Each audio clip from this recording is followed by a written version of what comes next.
ఉన్నట్టుండి సడన్ గా బైక్ అయితే ఆగిపోయింది. ఎందుకు ఆగిపోయిందో అర్థం కావటం లేదు. చుట్టుపక్కల ఒక్క మెకానిక్ షాప్ అయితే లేదు.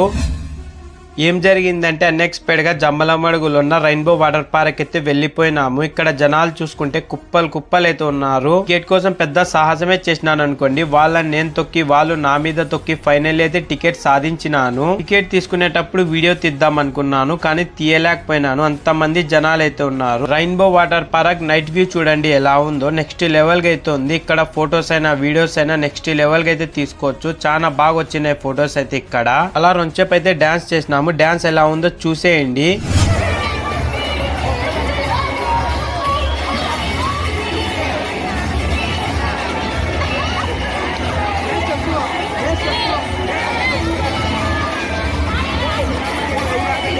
నా డాన్స్ చూసిన తర్వాత మీకైతే ఒక డౌట్ రావచ్చు. అప్పట్లో మైకేల్ జేమ్స్ ఎలా ఉంటాడో నాకైతే తెలియదు. ఇప్పట్లో నువ్వే తమ్ముడు అనుకునే వాళ్ళైతే ఒక కామెంట్ చేయండి చూద్దాం. 2 అవర్స్ ఎంజాయ్ చేసి రెయిన్బో వాటర్ పార్క్ లో తాళపత్రికి అయితే స్టార్ట్ అయినాము. ఉన్నట్టుండి బండి అయితే ఆగిపోయింది. ఎందుకు ఆగిపోయిందో అర్థం కావటం లేదు. చుట్టుపక్కల ఒక్క మెకానిక్ షాప్ అయితే లేదు. ఆ ఫ్రెండ్ సేఫ్టీ టూల్స్ తీసుకొని బైక్ అయితే స్టార్ట్ చేసినాడు. మీరు ఎప్పుడైనా నైట్ టైం జర్నీ చేసేటప్పుడు అయితే 1-2 సార్లు బైక్ అనేది చెక్ చేసుకోండి. బైక్ కి మేం బాగా చూసుకుంటే బైక్ అనేది మమ్మల్ని బాగా చూసుకుంటాది.